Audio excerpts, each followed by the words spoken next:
Halo semuanya, Assalamualaikum warahmatullahi wabarakatuh. Ketemu lagi dengan saya Febrian Fitriana Susanta. Di sini saya akan menjelaskan materi mengenai input data dan sistem proyeksi pada data geospasial. Nah, di sini seperti kita ketahui bahwa GIS atau Sistem Informasi Geografi itu merupakan model perwujudan atau model representasi dari dunia nyata. Jadi apapun yang ada di dunia nyata bisa direpresentasikan di dalam sebuah model yang disebut dengan GIS itu. Nah, di dalam dunia nyata kita mengenal beberapa objek. Misalnya ada objek jalan, ada objek bangunan, kemudian ada objek sungai dan objek-objek yang lain. Nah, apabila setiap objek itu didefinisikan sebagai suatu layer, maka di dunia ini ada banyak sekali layer. Oleh karena itu, real world ini terdiri dari beberapa layer. Nah, dicontohkan di sini ada layer yang berupa boundary administratif. Kalau di dunia nyata itu juga tidak terlihat ya, dia abstrak karena batas administrasi itu tidak terlihat di dunia nyata. Nah, kemudian ada jalan yang bisa kita lihat, kemudian ada persil tanah juga tidak terlihat walaupun ada batas-batasnya, kemudian ada penggunaan lahan, elevasi, dan itu semua apabila digabungkan, semua layer, semua objek itu digabungkan, semuanya akan membentuk suatu dunia nyata. Oleh karena itu, GIS adalah model representasi dari dunia nyata. Nah, di dalam GIS itu dia terletak di tengah-tengah karena awalnya kita harus melakukan akuisisi data, dan metode untuk akuisisi data sendiri ada sangat banyak, ada metode primer maupun metode sekunder. Kemudian dari data itu baru diolah di GIS-nya. Jadi yang memastikan tingkat akurasi, tingkat presisi itu bukan di GIS tapi lebih ke metode akuisisi datanya, sehingga penilaian di dalam GIS itu lebih bagaimana melakukan pengolahan datanya, pengelolaan datanya, hingga analisisnya. Sedangkan kalau penyimpanan datanya itu merupakan kategori penilaian dalam basis data. Jadi GIS ini tidak termasuk di situ. Nah, walaupun kita menggunakan itu semua. Nah, kemudian ada penyajiannya untuk menghasilkan suatu informasi menjadi produk, baik itu bersifat soft copy maupun hard copy, itu juga penilaian dari kartografinya. Jadi di dalam pengolahan mulai dari data hingga menjadi informasi, GIS ini mempunyai peran penting karena dia letaknya itu di tengah-tengah.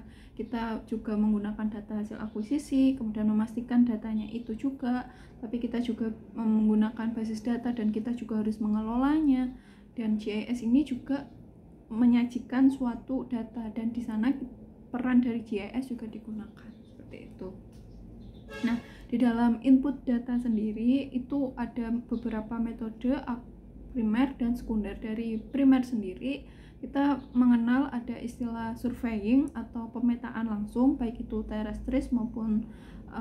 terestrial maupun dari aerial. Kemudian ada satellite positioning, ini lebih ke GNSS, survei GNSS, survei GPS. Kemudian ada remote sensing, kemudian ada fotogrametri atau pengambilan melalui foto udara, dan kemudian juga ada dari hidrografi. Dia juga salah satu metode akuisisi secara primer. Kemudian untuk sekunder kita bisa melakukan digitasi. Jadi sudah ada foto citra udara misalnya, kemudian ada foto udara yang diambil dari drone, kemudian kita dapat foto image-nya, kemudian kita lakukan digitasi untuk membentuk data GIS. Atau juga kita bisa melakukan konversi. Jadi misalnya kita melakukan pengukuran, kemudian diolah menggunakan CAD, kemudian dari data CAD itu kita konversi menjadi GIS, atau juga kita bisa melakukan scanning. Nah, ini beberapa metode akuisisi data, baik itu GNSS, positioning, survey, remote sensing, maupun fotogrametri. Nah, untuk input data secara digitasi, ini kita memiliki data, kemudian dilakukan digitasi. Digitasi sendiri itu bisa beberapa macam. Ada digitasi titik, kemudian bisa juga line, juga bisa polygon. Jadi tergantung jenis datanya. Kalau misalnya kita digitasi titik, misal kita akan mendigitasi pohon, kita mendigitasi sebuah tempat, tapi tempat itu didefinisikan sebagai titik atau sebagai fasilitas umum.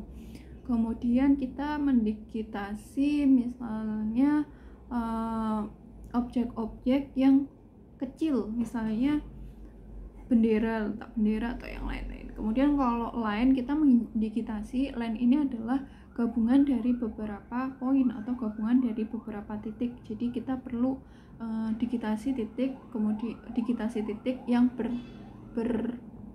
continue, berkelanjutan. Nah, line sendiri contohnya bisa sungai, bisa jalan, kemudian ada selokan dan yang lain-lain. Kemudian untuk poligon sendiri, dia adalah gabungan dari beberapa line. Nah, kalau poligon itu minimal harus mengandung 3 titik. Nah, kalau line harus minimal mengandung 2 titik. Nah, untuk contoh dari poligon sendiri, kita bisa mendigitasi sebuah bangunan. Kita bisa mendigitasi misalnya penggunaan lahan, atau kita juga bisa mendigitasi sebuah waduk atau yang lain-lain. Jadi digitasi di sini kalau imajinasinya adalah kita menjiplak. Jadi ada foto, kemudian kita gambar di atas foto itu secara menjiplak. Mungkin teman-teman di sini waktu kecil sering menjiplak gambar. Nah, ini di sini kalau dengan menggunakan teknologi GIS itu dinamakan digitasi. Kemudian kita juga bisa mendigitasi sebuah annotation. Annotation itu adalah nama-nama unsur rupa bumi, nama-nama unsur objek yang ada di bumi. Misalnya nama jalan, nama bangunan, nama sungai, kemudian nama waduk dan yang lain-lain, itu dinamakan annotation. Jadi nama tidak digabungkan atau dia dibuat terpisah sendiri dengan nama objeknya, itu sangat mungkin. Tapi kalau misalnya mau digabungkan dengan label juga boleh. Nah, setelah kita memasukkan data tersebut, kita menginputkan data, beberapa data sudah memiliki informasi koordinat seperti GPS misalnya. Kita sudah memiliki informasi koordinatnya dalam bentuk geografis misalnya. Terus kemudian kita melakukan surveying, dan hasil dari TS-nya ternyata sudah memiliki informasi koordinat, yaitu dalam bentuk projected, yaitu satuannya meter. Nah, semua informasi seperti itu dinamakan sistem koordinat. Ada sistem koordinat projection, ada sistem koordinat geografik. Nah, di sini akan saya bahas sedikit mengenai pengantar sistem koordinat, karena di dalam geodesi sendiri, dalam keilmuan bidang ilmu geodesi, pelajaran mengenai materi mengenai sistem proyeksi ini, sistem proyeksi peta termasuk transformasinya, itu bisa dipelajari 1 semester lebih. Jadi sistem proyeksi peta itu ada mata kuliah sendiri, kemudian sistem transformasi koordinat juga ada mata kuliah sendiri, itu di kurikulum geodesi. Nah, di sini saya coba padatkan menjadi satu slide, menjadi satu PowerPoint. Jadi di sini agak cepat pemahamannya, juga tidak secara mendalam. Mungkin kalau teman-teman ingin belajar lebih banyak mengenai proyeksi peta dan sistem transformasi koordinat, bisa belajar di tempat yang lain. Nah, di sini teman-teman ada web desktop yang namanya application desktop, www.geoplanner.com. Nah, di sini kita bisa mencari sebuah tempat. Ini misalnya saya cari teknik geodesi teknik UGM, dan hasilnya saya ditunjukkan di sini ada dalam bentuk UTM, ada tulisannya UTM, kemudian ada DD. DD di sini adalah desimal dan dia dibuat sebagai derajat desimal. Kemudian ada DDMM, ini adalah derajat desimal. Kemudian ada minute, ada menit. Kemudian di sini ada DDMMSS, yaitu derajat menit second.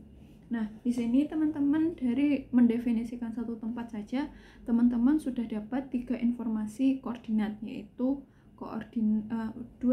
dua informasi koordinat, yaitu ada koordinat geografis dan ada koordinat proyeksi. Dan sistem koordinat geografis sendiri ditampilkan menjadi 3, yaitu yang pertama derajat desimal, kemudian derajat dan menit, kemudian yang terakhir derajat menit detik atau derajat menit second.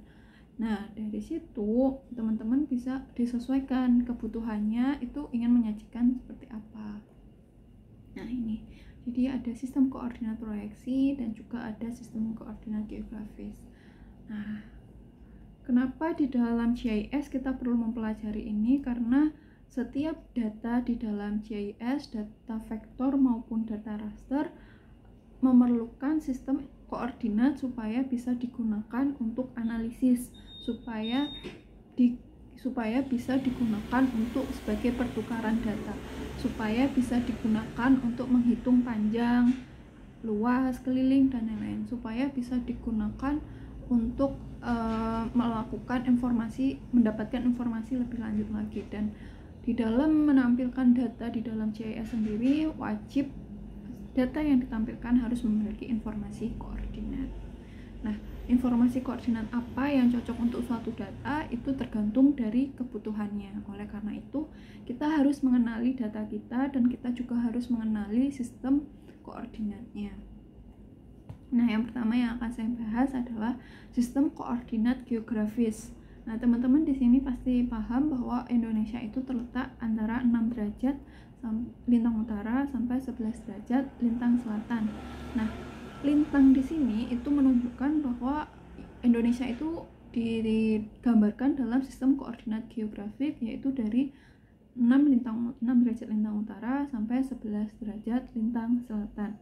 Sedangkan untuk bujur yaitu 95 derajat bujur timur sampai 141 derajat bujur timur. Nah, pendefinisian lintang dan bujur ini itu mendefinisikan atau mencirikan bahwa Indonesia digambarkan sebagai sistem koordinat geografis. Jadi sistem koordinat geografis itu ditentukan oleh posisi lintang dan posisi bujur suatu tempat.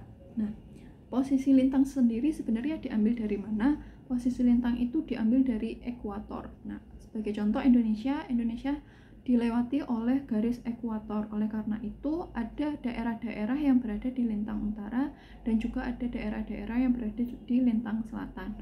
Yang berada di lintang utara dia di positif, kemudian kalau di lintang selatan dia negatif, atau biasanya kita sebut juga 6 derajat kemudian minus 7. Berarti kalau minus 7 derajat. Nah, minus 7 derajat itu menunjukkan bahwa 7 lintang selatan itu posisi yang ada di Jogja gitu. Nah, kemudian kalau bujur sendiri ada 95 derajat bujur timur, kemudian misalnya ada juga 95 derajat bujur barat. Nah, bujur timur dan bujur barat ini ditentukan dari meridian utama. Sayangnya Indonesia tidak dilewati oleh meridian utama ini, jadi kita terletak hanya di satu bujur, yaitu bujur timur. Nah, seperti itu. Nah, posisi geografik suatu objek di muka bumi ini akan memiliki lintang dan bujur yang berbeda-beda apabila geografik koordinat sistemnya berbeda. Misalnya sendiri di dalam perjanjian di dunia, kita menggunakan geografik koordinat sistemnya itu adalah WGS 1984. Sebelumnya ada juga menggunakan Basel 1941 dan yang lain-lain. Nah, itu apabila posisi Jogja, misalnya posisi geodesi didefinisikan di dalam WGS 1984 dan didefinisikan menggunakan Basel 1941, dia akan menghasilkan angka koordinat yang berbeda. Tuh. Nah, kemudian kita juga bisa membandingkan itu koordinat dan geografik koordinat sistem itu juga ada yang lokal, ada juga yang general yang digunakan seluruh negara. Nah, untuk lokal sendiri Indonesia awalnya menggunakan DGN 1985, tetapi sekarang menggunakan SRGI gitu. Nah, saat kita melakukan input data dari data primer, kita akuisisi datanya misalnya dengan menggunakan GPS atau menggunakan foto udara dan lain-lain. Biasanya saat melakukan pengaturan di wahananya, entah itu wahana terbang maupun itu GPS sendiri, maka kita diminta juga untuk mendefinisikan GCS-nya atau koordinat sistemnya apa. Nah, kesalahan mendefinisikan itu menyebabkan kesalahan yang fatal. Dan saat kita melakukan digitasi, kita juga harus diminta mendefinisikan koordinat sistemnya. Nah, apabila salah juga itu akan mengakibatkan kondisi yang fatal juga. Oleh karena itu, sebelum melakukan analisis, sebaiknya dipastikan dahulu sistem koordinatnya sudah benar. Dibiasakan mulai dari sekarang, sebelum melakukan pengolahan maupun pengelolaan ataupun penyajian ataupun analisis suatu data, kita harus mengecek terlebih dahulu sistem koordinat yang digunakan sudah benar apa belum, seperti itu. Nah, satuan yang biasanya digunakan itu adalah derajat desimal. Jadi jarang menggunakan derajat menit ataupun derajat menit detik, itu sangat jarang. Biasanya kita menggunakan derajat desimal. Nah, ini adalah letak titik nol bumi. Jadi ini adalah meridian utama, dan di bagian timurnya adalah bujur timur dan di bagian baratnya adalah bujur barat. Nah, kita terletak di bagian timur dari meridian utama ini, gitu. Nah, mungkin teman-teman di sini sudah familiar dengan geoid. Geoid adalah sebenarnya model bumi, di mana bumi itu apabila dibuat itu bukan benar-benar lingkaran yang sempurna, bukan lingkaran yang benar-benar mulus kayak gitu, bukan, tetapi itu ada berbentuk shape gitu, itu ada tekan, itu juga dari gaya tarik bumi, kemudian juga dipengaruhi dengan pasang surut juga. Nah, oleh karena itu untuk mendapatkan model geoid harus melakukan pemantauan pasang surut selama 18,6 tahun sehingga didapatkan model bumi geoid, sehingga hasilnya ada belok-belokannya seperti itu. Ya seperti kentang lah, kalau kalian bayangin kan kentang nggak benar-benar mulus tapi ada cacatnya dikit-dikit. Nah, itu model bumi yang sesungguhnya. Nah, ini adalah untuk menggambarkan bumi mulai dari terrestrial surface, kemudian ada gunung yang lebih tinggi, kemudian ada laut yang lebih rendah, kemudian ada bangunan datar, kemudian ada bukit-bukit dan yang lain. Itu adalah kenampakan bumi secara terennya atau secara surface terestrialnya.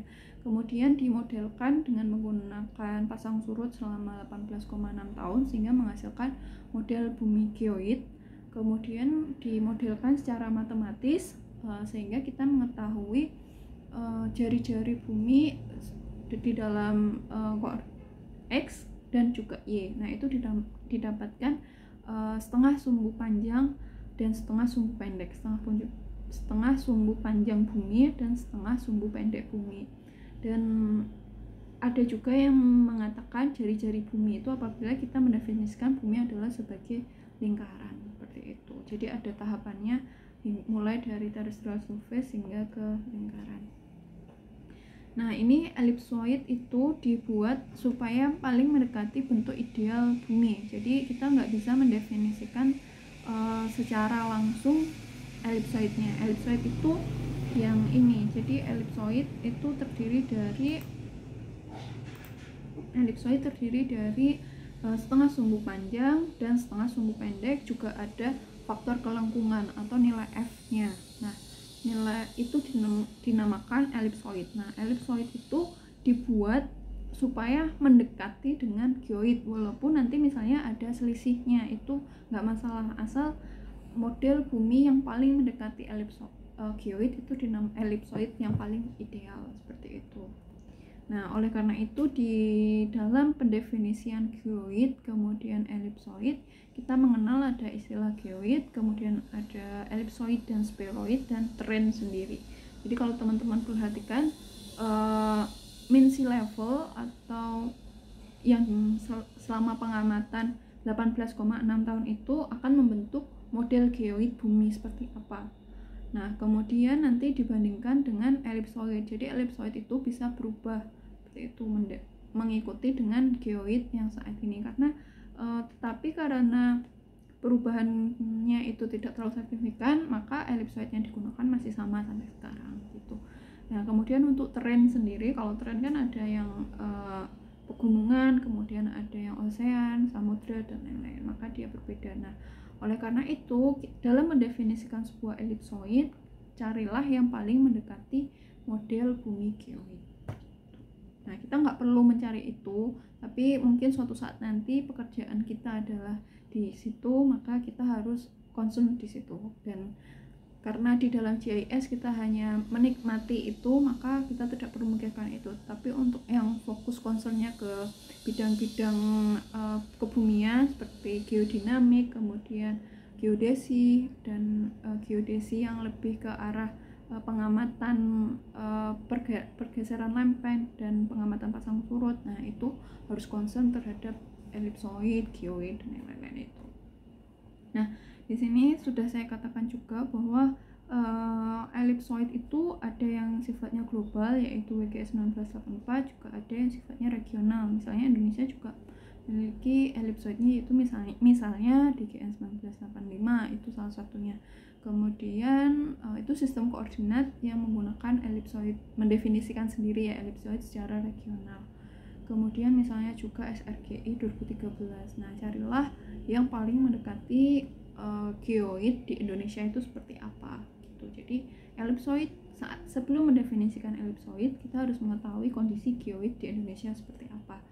Nah, oleh karena itu di dalam mendefinisikan ellipsoid pasti ada perbedaan geoid seperti ini. Nah, ini masih nggak masalah karena perbedaannya tidak berbeda jauh. Nah, kemudian kita tahu bahwa di dalam penyajian peta dua dimensi misalnya, entah itu interaktif yaitu di platform seperti HP ataupun laptop, dan juga dalam peta cetak kita menampilkannya dalam dua dimensi misalnya. Nah, oleh karena itu pasti akan ada map distortion atau kesalahan pada peta, karena peta yang kita buat itu adalah objek dari dunia nyata yang sifatnya itu tidak flat. Jadi kita tahu bahwa dunia itu, bumi ini itu tidak flat, tidak datar.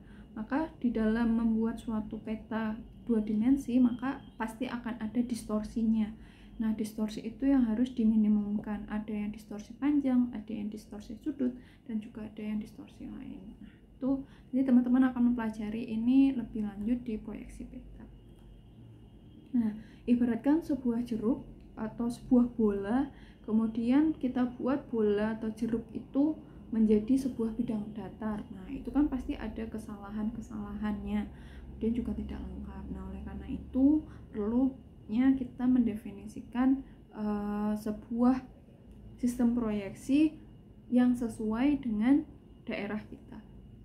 Oleh karena itu di Indonesia kita menggunakan UTM karena UTM ini sangat bagus untuk daerah yang berada di sekitar Khatulistiwa. Jadi di sana distorsinya sangat minimum apabila kita menggunakan UTM.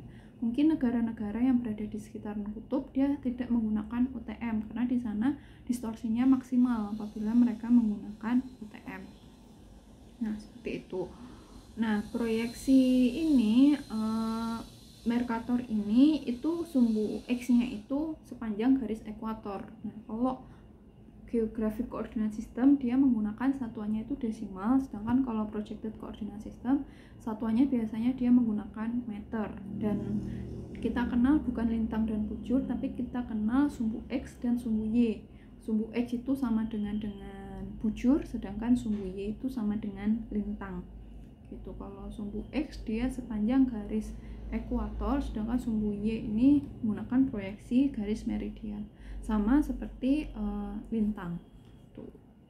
Dan titik nolnya itu adalah perpotongan sumbu X dan sumbu Y, itu dikenal dengan titik nol. Jadi apabila teman-teman di sini kita menggunakan dan Mercator projection ini menggunakan silinder, jadi bumi misalnya bumi, kemudian dimasukkan tong, kemudian misalnya bola deh dimasukkan ke tong, terus bolanya itu diproyeksikan. Jadi setiap gambar di bola itu diproyeksikan ke gambar tong, ke tong bagian dalam, kemudian tongnya itu dibelah. Nah, itu ternyata menghasilkan bahwa di daerah ekuator itu hasilnya paling bagus, paling mendekati tidak banyak distorsi. Nah, sebenarnya ada macam-macam proyeksi, ada yang silinder, ada juga yang silinder, kemudian ada silinder, kemudian ada juga segitiga, dan ada juga yang lain. Tapi kalau Mercator ini adalah silinder karena menghasilkan paling baik di sekitar ekuator, yaitu di sekitar tempat kita sendiri gitu. Jadi ini bola dimasukkan ke dalam tong, kemudian digambarkannya itu tong semua, terus dibuka tongnya. Nah itu ternyata menghasilkan yang paling bagus di daerah ekuator gitu. Nah di dalam Mercator atau projection Mercator ini itu lebih cocok digunakan untuk menghitung panjang. Jadi apabila kita ingin mengetahui panjang jalan, kemudian kita ingin mengetahui luas wilayah, keliling wilayah, buatlah data tersebut itu tersimpan dalam sistem koordinat proyeksi, bukan sistem koordinat geografis. Tetapi apabila kita ingin menampilkan suatu data yang mana melewati zona UTM itu misalnya seluruh Indonesia gitu, nah itu lebih baik gunakan geographic coordinate system. Jadi kita tahu posisi porsinya untuk PCS ini di mana, untuk GCS ini di mana gitu. Nah UTM sendiri di Indonesia itu dibagi menjadi beberapa zona, yaitu satu zonanya itu adalah 6 derajat, jadi setiap 6 derajat. Nah kalau Indonesia khusus di Jogja itu terletak di 49 derajat, di 49S. Nah di sini kalau kita lihat ini adalah ekuator, dan yang terletak di sebelah utara dia adalah north, dan yang di selatan adalah south. Dan ini setiap zonanya ini adalah 6 derajat kali 6 derajat. Jadi kalau misalnya di Jogja dia itu adalah UTM zona 49S gitu. Jadi dia setiap 6 derajat. Nah, oleh karena itu apabila kita ingin melakukan pengolahan di mana misalnya areanya lebih dari satu zona UTM, maka sebaiknya menggunakan bisa WGS 84 atau bisa menggunakan web Mercator, atau juga bisa menggunakan sistem koordinat yang lain yang sesuai, karena kalau menggunakan UTM kurang sesuai. Nah di geodesi sendiri, karena kita mempelajari juga pertanahan dan bidang tanah itu disajikan dalam sistem koordinat TM3. Nah kalau TM itu kan Universal Transfer Mercator, kalau TM3 itu Transfer Mercator. Bedanya dengan UTM adalah kalau UTM membagi lintangnya itu setiap satu zonanya adalah 6 derajat, sedangkan kalau TM3 itu membagi zonanya menjadi 3 derajat. Jadi bedanya kalau misalnya di Jogja yang tadi di sini 49S, tapi kalau di UTM 49S itu dibagi menjadi 49.1 dan 49.2. Tuh, jadi dibagi 49.1, 49.2. Ini adalah kalau UTM 49S seperti itu. Nah, di dalam suatu data GIS, salah satu hal yang penting adalah kita mengkategorikan ada extend dan proyeksi. Jadi teman-teman sudah tahu proyeksinya itu apa, apakah data yang kita gunakan ini geografik kah atau projected. Dan apa itu extend? Kalau misalnya teman-teman cermati lagi data kalian, kemudian dibuka bagian properties atau information generalnya, kita akan mendapati hal-hal seperti ini. Jadi didefinisikan koordinat reference sistemnya apa. Nah di sini ada DGN95, kemudian TM3 zone 49.1. Misalnya di sini GCS WGS 1984, atau di sini WGS 1984 UTM zona 49S. Nah ini teman-teman harus tahu kalau koordinat sistem apa yang ada di data kita. Teman-teman harus sudah paham, dan kita harus mengecek juga apakah koordinat sistemnya itu sesuai dengan extendnya apa tidak. Jadi misalnya di sini extend, oh ini extendnya sudah dalam meter kok, oh berarti sudah sesuai karena di sini projected ini TM3 dan di ini sekitaran Jogja, wilayahnya sekitar ini. Jadi teman-teman harus sudah tahu data yang akan diolah itu apabila di dunia nyata itu angka untuk geographic koordinat sistemnya itu sekitaran berapa, UTM-nya berapa, atau TM3-nya berapa, itu harus paham. Nah misalnya di sini ini adalah derajat desimal, oh ini kondisi Indonesia yaitu 95.141, ini 6 sampai 11. Oh ini Indonesia. Di sini udah degree, oh udah benar. Nah ini udah WGS, nah udah benar. Kemudian coba perhatikan yang ini. Di sini kita lihat Di sini 95 141 kemudian 10 5, tapi ini satuannya meter, tapi ini nggak cocok karena kenapa? Kita lihat di sini bahwa nilai meter untuk Indonesia itu nggak mungkin angkanya satuan, di bawah 200 tuh nggak mungkin, pasti di sekitar 9, angkanya sangat besar, 5 digit sampai 6 digit, 5 digit sampai 6 digit, sekitar 10 jutaan di angka sekitar itu, 5 digit, 6 digit, 7 digit seperti itu. Jadi ini pasti salah. Nah, kalau teman-teman lihat seperti ini, kalian harus ngeh apa yang salah.